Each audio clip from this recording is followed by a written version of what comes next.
There's a place in Pittsburgh where families go for help Nice shot. when life takes an unexpected turn. I couldn't do everything that I used to be able to do.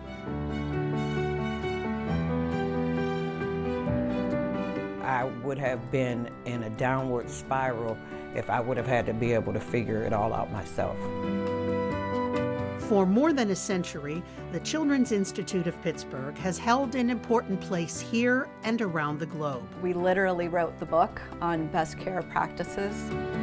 1, 2, 3. From physical and occupational rehabilitation to groundbreaking advances in brain injury therapy, even to the development of a vaccine that changed the world, it is all written in the history of the Institute. It started with one child and one story. That accident was a terrible thing to happen to my father. And then a compassionate woman stepped in. It was started by a woman, and it was led by women.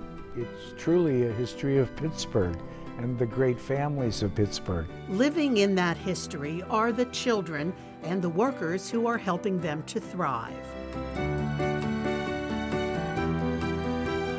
The Children's Institute for us was a lifesaver. It's a place of hope and healing.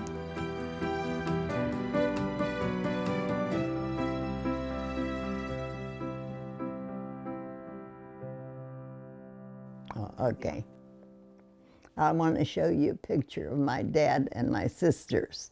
I keep this in my wallet all the time. It's just a small black and white photo, but it holds a story that lives at the very heart of Pittsburgh history. The father in that photo is Emile Terrenoir. He became the Children's Institute's very first patient when he suffered a catastrophic injury. In 1902, when he was 5, he and his siblings were on a train with their mother, traveling home to Pittsburgh from Canada, where they attended the funeral of their father, who had been killed in a mining accident. Little Emile was running between the cars and fell through. He fell out and fell under the train, and the train wheels ran over him and sealed his legs, and that's what kept him alive because he didn't bleed to death. Both legs were severed above the knee. He spent weeks at Children's Hospital, and when it was time to release him, a nurse worried that his widowed mother would not be able to take care of him. The nurse reached out to Mary Irwin Laughlin, an heir to the Jones and Laughlin steel fortune. Mary had no children of her own at the time, but she was determined to help. She secured a building in Pittsburgh's East Liberty neighborhood, hired staff, and welcomed Emile as the first patient. This was pre-women having the right to vote, and that really just puts into context how much it would have taken for her to go out, solicit donations, organize an entire philanthropy and charity around a need in the city of Pittsburgh. Mary Irwin Laughlin was Liz McDougall's great-great-aunt, and although she never knew her, Liz can trace Mary's influence through the decades. From the start, and for the next 87 years, the Institute's leadership were all women, until 1989 when the first man became chairman of the board. And that was, as we all know, very rare when it comes to organizations. I think what's really amazing and what was built out of this, from the legacy of what women can do for a community, is the effort that women put into pulling other people into a fold. By the end of the first year, the home had 8 patients receiving medical care, schooling, and occupational training. The home would move to Squirrel Hill and not only grow in size, but also in ways to heal. It's children with developmental delay, developmental coordination disorders, cerebral palsy, autism, Down syndrome, traumatic brain injury, spinal cord injury. We participate in research. We collaborate with local universities in terms of clinical education and promoting that research. The prosthetics and braces used at first seem primitive now. So this is just an old metal and leather brace, and it does not have a hinge joint at the knee, so the individual wearing this would not have been able to bend their knee. Wooden legs helped Emile get around, but it wasn't easy. That were very, very heavy. and he had to strap them around his chest and over his shoulders to hold them on. He walked with 2 canes, and when he came home, he never wore his legs at home. He didn't bother to wear the wooden legs when he tried out for a town baseball team and made it. How did he get to first base? Put his hands down, swing his body, put his hands down, swing his body, and he would get it there. He was very happy all his life. The only thing I ever heard him complain about, he said he'd like to dance. Well, he couldn't dance with no leg. Emil worked as an elevator operator at Children's Hospital. And he loved his job, and I rode on the elevator with him sometimes when I was little. We'd come home from school, and then the people would come to see him. We always had kids that were have no arms, no legs, whatever disability they had, but they were all friends because they were all on the phone at the same place. Daddy was just Daddy. Yeah. We never thought of people as being crippled, and they were just people.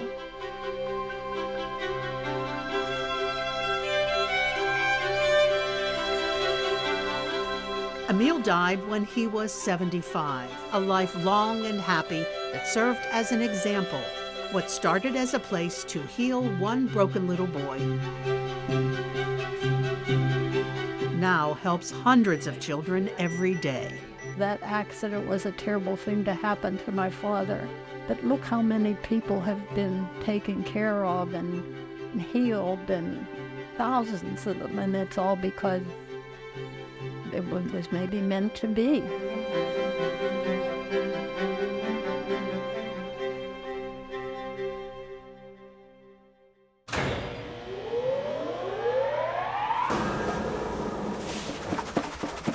The first years of the 20th century were not easy ones for children.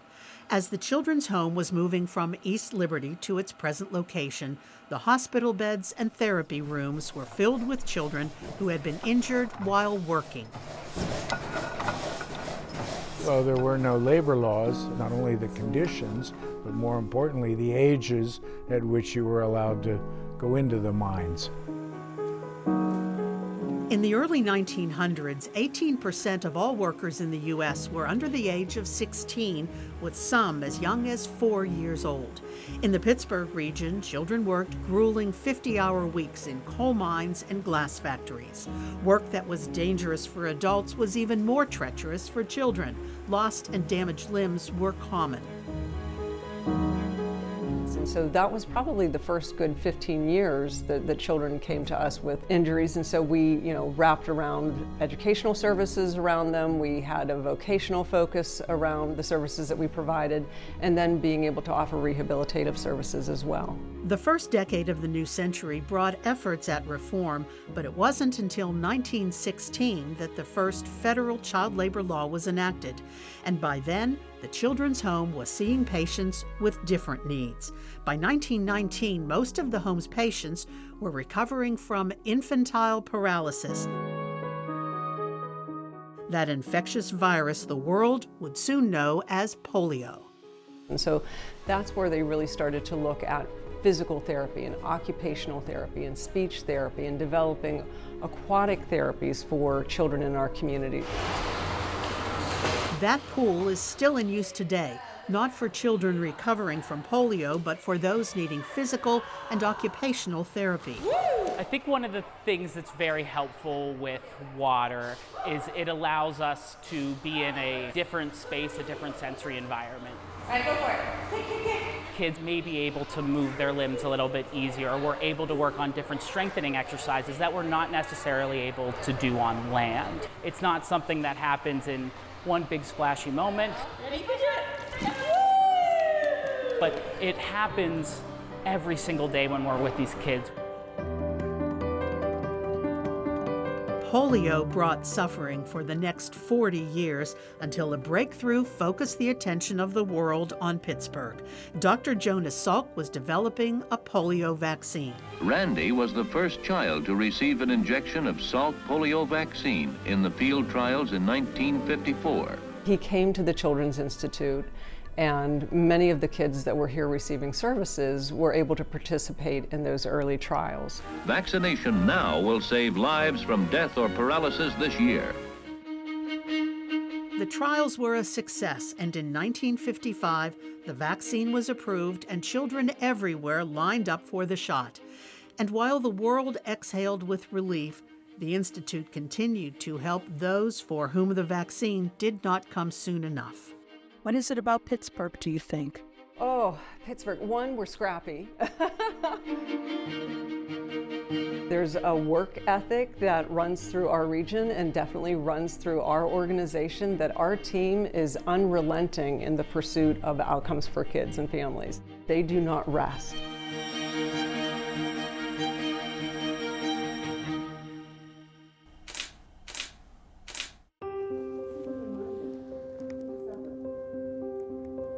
I feel it's so important for me to be able to capture life's moment for other people. Devonna Fire is a budding photographer with a good eye. I saw this praying mantis, and so I decided to get down in the grass and take pictures of him, and it was cool because he stayed there for a long time. It was like he was saying to me, "Take a picture, I'm posing for you." That Devonna is thriving as an artist, indeed that she's here at all, is the result of a lot of faith and hard work and help from the Children's Institute. They taught me how to talk again. They taught me how to run again. They taught me a lot of different things. Her story goes back to when she was 10, January of 2009. It was a snowy night, and we came to the green light, and the light was green, and as we proceeded through, we were T-boned by an 18-wheeler that really couldn't navigate in the snow and ran the red light. Devonna had suffered a traumatic brain injury. After a month in the ICU at Children's Hospital, she was transferred to the Children's Institute to begin 7 months of intensive rehab, including physical, occupational, and speech therapies. Fortunately for Devonna, she had landed in a place that has been at the leading edge of therapy for brain injury. Decades before, doctors at the Institute formalized new brain injury therapies, approaches that would be adopted by rehab teams across the country. Her mother remembers the day Devonna communicated for the first time. Sometimes I would get discouraged, like, okay, come on, you need to start moving.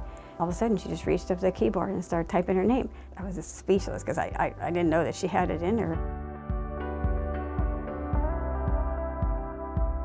Devonna became a bit of a celebrity around the Institute, starring in media campaigns. We were in a terrible car accident. Our daughter Devonna suffered a traumatic brain injury. We were told she might not live, let alone smile again. But we never gave up hope, and thankfully, the Children's Institute never gave up on her. My life changed forever in the blink of an eye. 5 years after the accident, she spoke of her progress in a speech. I found strength to overcome, and I am getting better. She graduated from high school and earned a college degree.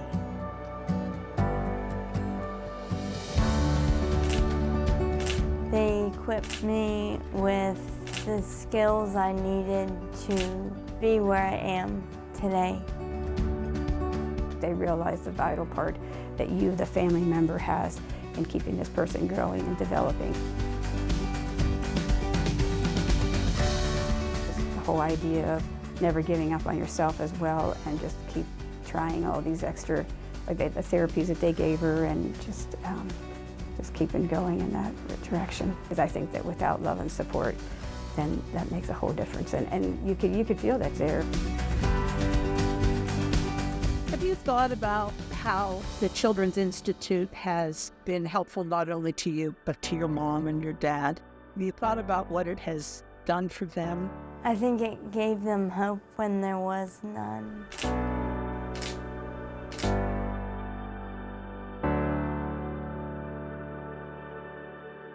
Look at the old photos of the first children's home, and you get stuck on that outdated word, crippled. As it progressed through the 20th century, the Institute helped to reinvent the way we discuss disability. Amazing kids by any standard. It will be amazing. Working to fight the stigma, both in the treatment of those with disabilities and in the words used to describe them. And celebrate the progress of each child. My teacher knows I will do more. And more, and still more. I think it's a lot more accepting, this country and this world. Here in Pennsylvania, one prominent local family helped to bring about those changes. When Peter Thornburg was a baby, he sustained a traumatic brain injury in a car accident that took the life of his mother. Peter was the son of Dick Thornburg, a two-term governor of Pennsylvania. He remarried to Ginny, an advocate for people with disabilities, and she took young Peter to the Institute. Eventually, Governor Thornburg would become the U.S. Attorney General, and while in that job, he and Ginny led a fight for Peter and others like him. He picked up the baton from her, and because of his role was able to be a very persistent champion of this cause. And in 1990, the Americans with Disabilities Act was signed into law. This was landmark legislation because it put in place protections and a support network for people with disabilities that had not existed before, and that was all driven by what they saw Peter benefiting from. Peter died in 2022 after a long and full life. He learned to swim, learned to ride a bicycle, learned to take the bus by himself. So over the years, we drew on that to see what you can do if you are persistent, and that was what Peter was.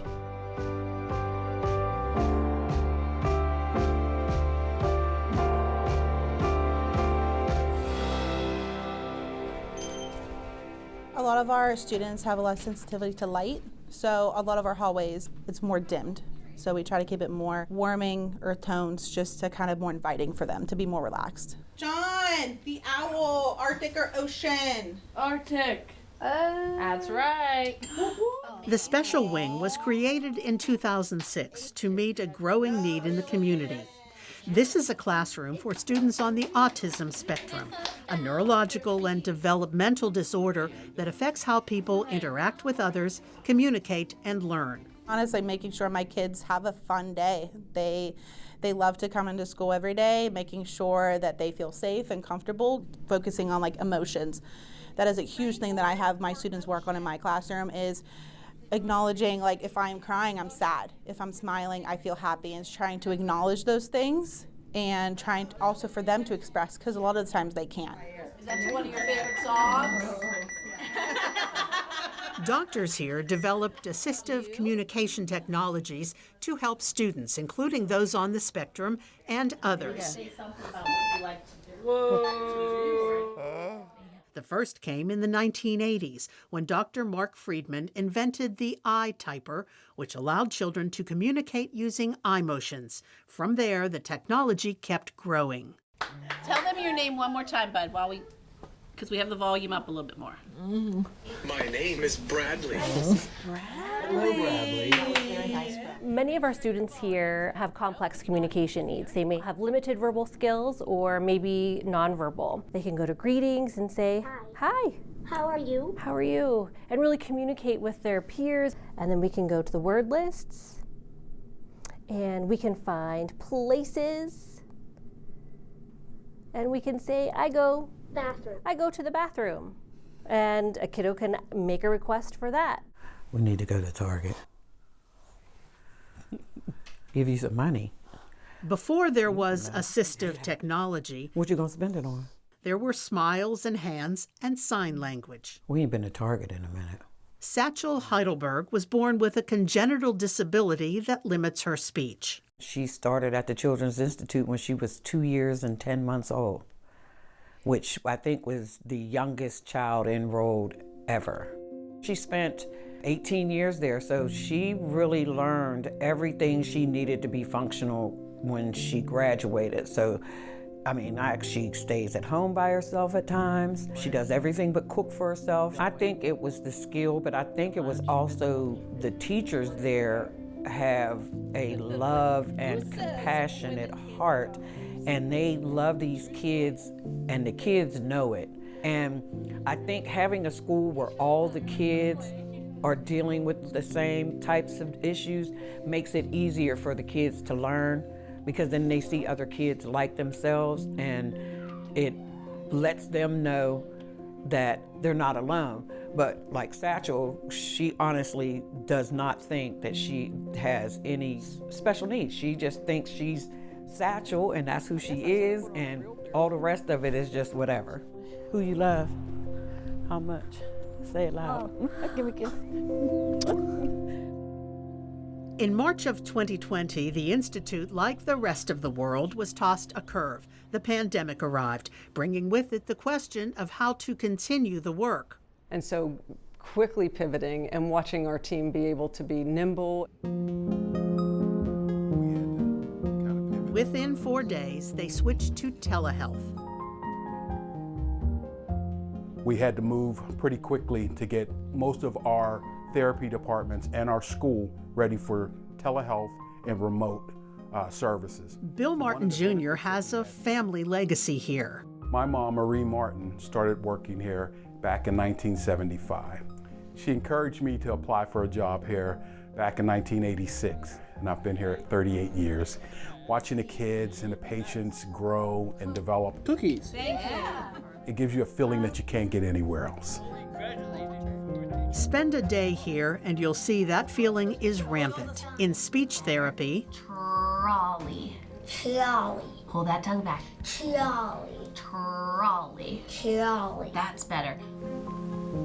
and physical therapy.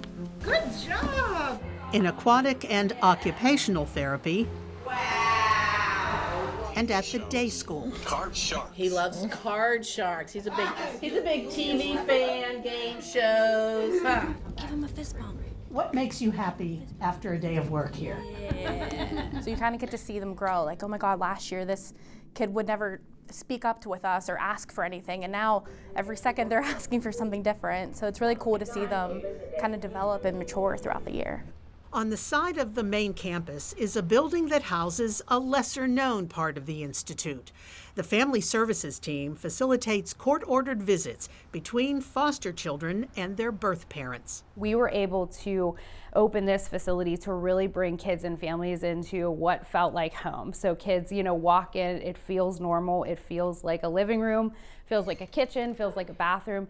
And it actually better allows us to be able to teach parenting skills. And that is something that is priceless, because there is nothing more life-changing than being with your birth family. Hi, Jason. Hi, Allison. At the other side of this campus, you'll find Jason Falgione making the rounds, delivering packages. Years ago, he was a student here, an example of the Institute's ongoing commitment to its patients. He's been working here for 38 years. Clean up the playground each day, rake leaves in the fall, and take boxes and packages around. I sang in the student chorus. He first came to love music here, and he still does. He's usually too busy to play clarinet at work, but we asked him to play for us just this once.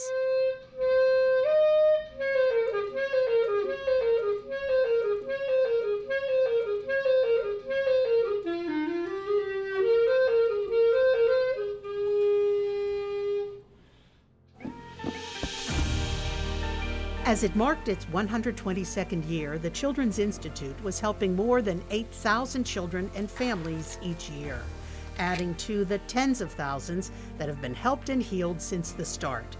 And although the need has changed, the patients have not. Children are still children, right? We're always looking for the next innovation or the next technique that's going to work. That commitment and expertise have brought recognition far beyond Pittsburgh. Children everywhere have been helped, even saved, by the research that happened here. Look around and you'll see the happy results. And how are you? Really good. each one of those milestones for them is humongous.